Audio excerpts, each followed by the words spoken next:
श्री शिवाय नमस्तुभ्यम। दोस्तों, माँ भगवती दुर्गा की कृपा सदैव आप पर और आपके समस्त परिवार पर बनी रहे। दोस्तों, आज की वीडियो में आप जानेंगे कि सावन मास का पहला प्रदोष व्रत कब है, त्रयोदशी तिथि कब प्रारंभ हो रही है, कब समाप्त हो रही है, व्रत हमें कब धारण करना है और प्रदोष कालीन पूजा का शुभ मुहूर्त क्या है। आज के दिन किस प्रकार से भगवान शिव की आराधना करें, किन मंत्रों का जप करें और कौन सा उपाय करें जिससे कि भगवान भोलेनाथ की असीम कृपा हमें प्राप्त हो और भगवान शिव की कृपा से समस्त प्रकार की कामनाएं पूर्ण हों, परेशानियों से मुक्ति मिले। इसके लिए आज भगवान शिव की किस प्रकार से आराधना करें, यह संपूर्ण जानकारी आपसे आज की वीडियो में शेयर करने वाली हूं।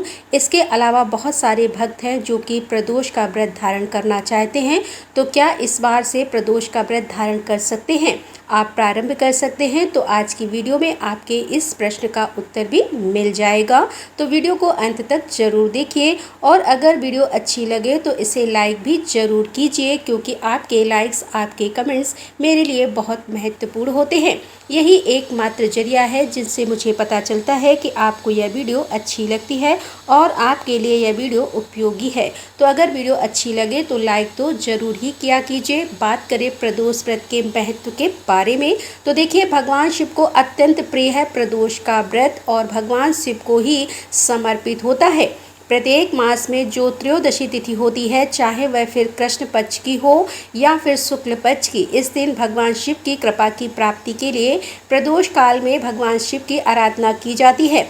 आप व्रत करके आराधना करते हैं तब तो अत्यंत ही श्रेष्ठ होगा, लेकिन मान लीजिए कि किसी कारणवश अगर आप व्रत नहीं भी कर पाते हैं तो भी प्रत्येक मास में जो त्रयोदशी तिथि आती है, शुक्ल पक्ष में और कृष्ण पक्ष में, दोनों पक्षों की त्रयोदशी तिथि पर भगवान शिव की आराधना करें।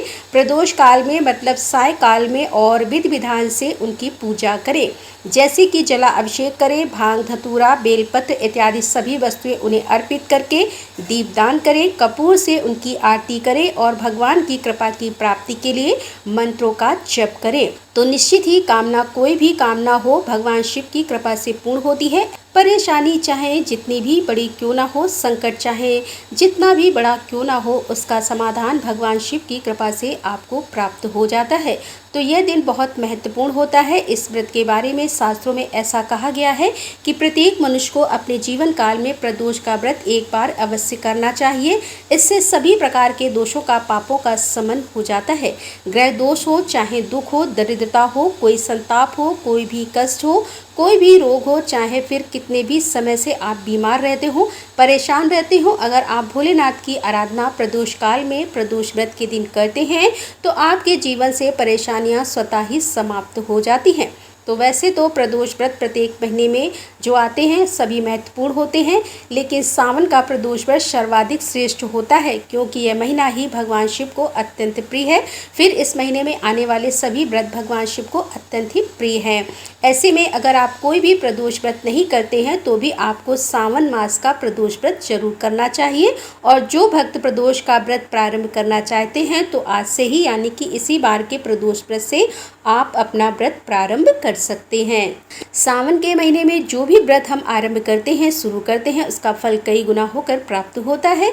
इसीलिए अगर आप व्रत प्रारंभ करना चाहते हैं तो चाहे कृष्ण पक्ष से या फिर शुक्ल पक्ष से, दोनों ही त्रयोदशी में किसी भी त्रयोदशी से व्रत प्रारंभ कर दीजिए और फिर प्रत्येक महीने में आने वाले प्रदोष व्रत के नियम का पालन कीजिए। तो चलिए अब जानते हैं कि सावन मास का पहला प्रदोष व्रत कब है। देखिए, सावन मास के कृष्ण पक्ष की त्रयोदशी तिथि का प्रारंभ होगा 22 जुलाई को मंगलवार को सुबह 7:05 पर और त्रयोदशी तिथि का समापन होगा 23 जुलाई 2025 को बुधवार के दिन सुबह 4:39 पर।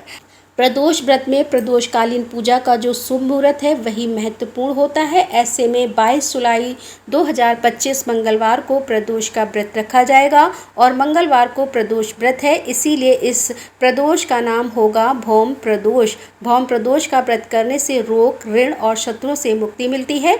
अगर संतान प्राप्ति की कामना हो तो यह व्रत अगर आप धारण करते हैं तो संतान प्राप्ति की कामना आपकी पूर्ण होती है और मंगल दोष का भी निवारण होता है। तो इस जिस दिन आप व्रत धारण कीजिए या फिर व्रत नहीं कर पाते हैं तो भगवान शिव की आराधना प्रदोष काल में अवश्य कीजिए।